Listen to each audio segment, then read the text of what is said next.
Now, it's useful to think about different ways that we can classify types and different kinds of operations on those types. And we've already encountered some of them. Types can be either mutable or immutable, and this is a very important feature of a type, whether the object of that type, whether a value of that type can be changed once it's created. Does it provide operations that, when executed, cause the results of other operations on the same object to give different results? That's actually what we mean by a mutable abstract data type.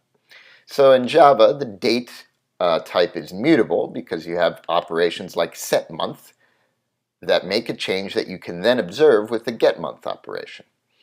But string is immutable because its operations, the ones that seem to change a string, actually create new string objects and leave the existing value unchanged as far as you can tell. Sometimes a type appears in two forms, a mutable and an immutable form. So string builder, for example, is a mutable version of string, although the two are certainly not the same Java type and they're not interchangeable in Java. So mutable and immutable are important properties of a type. The operations of a type can also be classified. A creator is an operation that creates new objects of a type. It might take an object of some other type as an argument.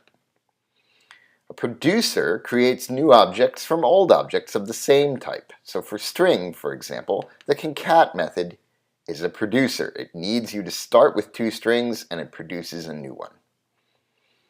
Observers take an object of the type and return properties of that type, of that object, which have to be a different type. So the size method of list, for example, returns an int. So size is an observer for list. And then finally, a mutator operation actually changes an object value. So the add method of list mutates a list by adding an element to the end. Now we can summarize these distinctions schematically using basically functional notation. And the way to read this is capital T is our abstract type. So it might be string, for example. And so a creator for a string is going to take 0 or more values of some other types. So lowercase t just represents any other type other than the abstract type we're talking about. And this star means 0 or more in conventional regular expression notation. It'll take 0 or more of some other type and produce a value of the abstract type. A producer takes at least one value, that's what the plus means, it means 1 or more, at least one value of the abstract type, some 0 or more values of some other types, and produces a value of the abstract type. An observer starts with 1 or more values of the abstract type, 0 or more of some other type, and produces another type. It does not produce the abstract type. And then finally, a mutator takes 1 or more value of the abstract type, possibly some other values, and normally returns void in Java, that is, returns nothing because you only execute it for its effect, but sometimes may return values of the type itself or values of some other type. Now, a creator operation in Java and in other object-oriented programming languages like Python or JavaScript is often implemented as a constructor that you call using new. But it doesn't have to be. A creator can simply be a static method instead, like arraysAsList. Creator implemented as a static method is often called a factory method. This is a design pattern for implementing creators. Other examples of creators implemented as factory methods include the value of methods in the string. And it's important that these are static because if they were not static, you would have to have an existing value of string to call them on, and then they wouldn't be a creator, they would actually be a producer. Mutators are often signaled by a void return type. A method that returns void must be called for some kind of side effect because it doesn't otherwise return anything, but not all mutators return void. For example, set.add returns a boolean that tells you whether the set was actually changed. In Java's graphical user interface toolkit, component.add returns the object itself, which is useful because that way you can just add another .add call to the end and chain them together.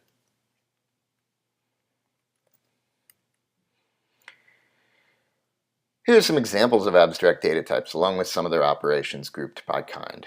So let's think about, for example, Java's primitive integer type int. Int is immutable, so it shouldn't have any mutator operations. What are its creators? Well, Java has numeric literals, 0, 1, 2, and so forth. These are effectively creators that generate a value of int type. What are the producers? Well, if you're starting with integers, you can combine two integers with plus to get another integer. Likewise with minus and times and divides. What about the observers? Well, you can take two integers and you can compare them, and that gives you a Boolean back, so that's an observer. And of course it has no mutators because it's immutable. Another example is list, Java's list type. List is immutable. List happens to be an interface, which means that by itself it doesn't have an implementation, but that other classes provide the actual implementation. And we've looked at that before. Array list and linked list are examples of classes that you can use that implement the list interface. But the list interface itself is a type. And we can think about it as a type, and we can talk about the operations that it provides. Those are the methods of the interface. So what are its creators? Well, list by itself actually does not have any creators. There's a limitation in Java that you're not allowed to put constructors into an interface. So you have to use a constructor from one of these classes that provides the list interface, like array list or linked list constructors.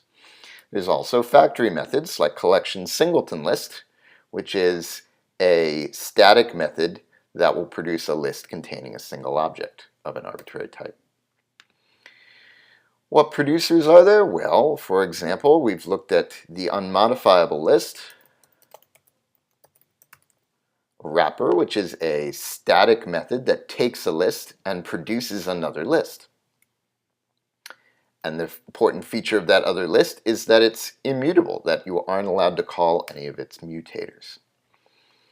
What observers does list have? Well, some of them are size, which returns the size of the list as an integer, get, which returns a particular element from the list, and there are others as well. If we looked at lists API, we'd be able to find others.